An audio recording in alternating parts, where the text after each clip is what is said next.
সরকারি চাকরিতে কোটা পুনর্বহাল করে হাইকোর্টের দেয়া রায় বাতিল চেয়ে আপিল শুনানি হবে আজ। হাইকোর্টের আপিল বিভাগে সকাল 10টায় শুনানি হবে বলে জানিয়েছেন অ্যাটর্নি জেনারেল।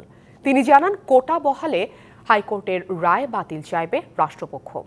আর পিছিয়ে পড়াদের জন্য ন্যূনতম 5% কোটা রেখে সংসদে আইন পাস সহ 8 দফা দাবি জানিয়েছে বৈষম্য বিরোধী ছাত্র আন্দোলন। এদিকে সুপ্রিম কোর্টের আইনজীবী ও সংশ্লিষ্ট কর্মকর্তা কর্মচারীদের প্রবেশে কারফিউ পাস লাগবে না, পরিচয়পত্র দেখিয়ে উচ্চ আদালতে প্রবেশ করতে হবে বলে জানিয়েছে ঢাকা মহানগর পুলিশ।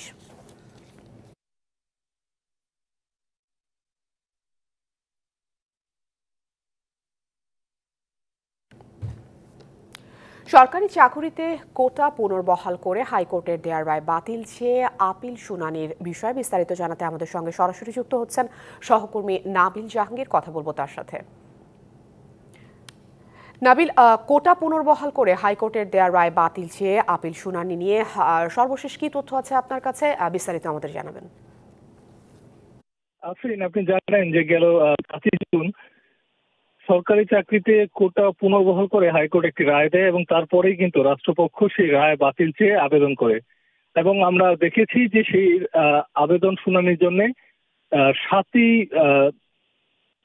আগস্ট দিন ধার্য করেছিল আপিল বিভাগ, কিন্তু সেটি গত বৃহস্পতিবার বিশেষ চেম্বার আদালত বসিয়ে সেই সময়টি এগিয়ে আনা হয়েছে রবিবার, অর্থাৎ আজকে কিন্তু সেটি শুনানি হবে। এবং প্রধান বিচারপতির নেতৃত্বাধীন যে আপিল বেঞ্চ রয়েছে সেখানে কার্যতালিকায় 3 নম্বরে রয়েছে মামলাটি। আপনাকে আমি জানাতে চাই যে এই যে মামলাটি, সেখানে কিন্তু আজকে 3টি পক্ষ থাকবে, অর্থাৎ আপিলকারী রাষ্ট্রপক্ষ থাকবে এবং 2জন শিক্ষার্থী যারা আপিল করেছেন এই রায় বাতিলের জন্য তারাও থাকবেন এবং রিটকারী অর্থাৎ যার রিটের ফলে কোটা পুনর্বহাল হয়েছিল তারাও থাকবেন। আমরা রাষ্ট্রপক্ষের সাথে কথা বলেছি, তারা আমাদেরকে যেটি জানিয়েছেন, তারা যে যুক্তিটি উপস্থাপন করবেন সেটি হচ্ছে রাষ্ট্রের নীতি নির্ধারণী বিষয়ে হাইকোর্ট সাধারণত কোনো ধরনের হস্তক্ষেপ করে না, কিন্তু এই যে কোটা পুনর্বহাল নিয়ে যে রায়টি হলো সেটি কিন্তু এক ধরনের রাষ্ট্রের নীতি নির্ধারণী বিষয়ে রাষ্ট্রীয় কোটা চাইলে রাখতে পারে কিংবা চাইলে সেটি বাতিল করতে পারে, সেই বিষয়টি কিন্তু হাইকোর্টের রায়ের ফলে এক ধরনের হস্তক্ষেপের শিকার হয়েছে। তো রাষ্ট্রপক্ষের কাছ থেকে মূলত এই যুক্তিটি তুলে ধরা হবে। 250-টিরও বেশি ডিজাইন অপশন নিয়ে ওয়ালটন স্মার্ট ফ্রিজ, বোঝে আপনার প্রয়োজন। এবং এখানে যে সমস্যাটি রয়েছে সেটি হচ্ছে, আপনি জানেন যে আমাদের সংবিধানে কিন্তু পিছিয়ে পড়া জনগোষ্ঠীর জন্য কোটার এক ধরনের নির্দেশনা রয়েছে, কিন্তু 2018 সালের যে প্রজ্ঞাপন, সেই প্রজ্ঞাপনের ফলে কিন্তু সেটিও বাতিল হয়ে গেছিল। তো সেই ক্ষেত্রে হাইকোর্ট কিন্তু এই যুক্তি দেখিয়ে রায় দিয়েছিল এবং সেই রায়ে কিন্তু মুক্তিযোদ্ধা কোটা সহ সকল কোটা আবারও পুনর্বহাল করা হয়েছে। কিন্তু আজকে রাষ্ট্রপক্ষ কিন্তু সেই যে হাইকোর্টের রায়টি সেটি বাতিল চাইবেন এবং সেক্ষেত্রে রাষ্ট্রপক্ষ আমাদেরকে যেটি জানিয়েছেন, তারা আজকেই কিন্তু একটি আদেশের প্রত্যাশা করছেন।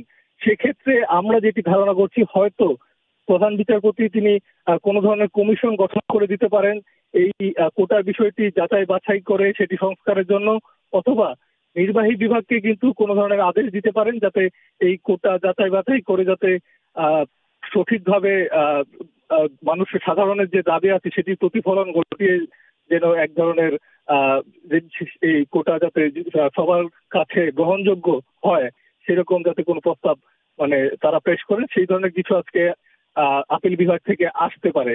তবে আজকেই আপিল বিভাগ থেকে কোনো চূড়ান্ত রায় হবে এমনটি কিন্তু আসলে আমরা জানতে পারিনি।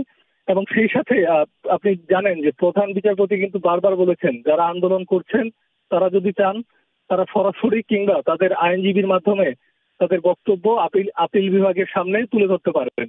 সেই ক্ষেত্রে আপিল বিভাগ কিন্তু তাদের যে বক্তব্য সেটি কিন্তু আমলে নেবেন।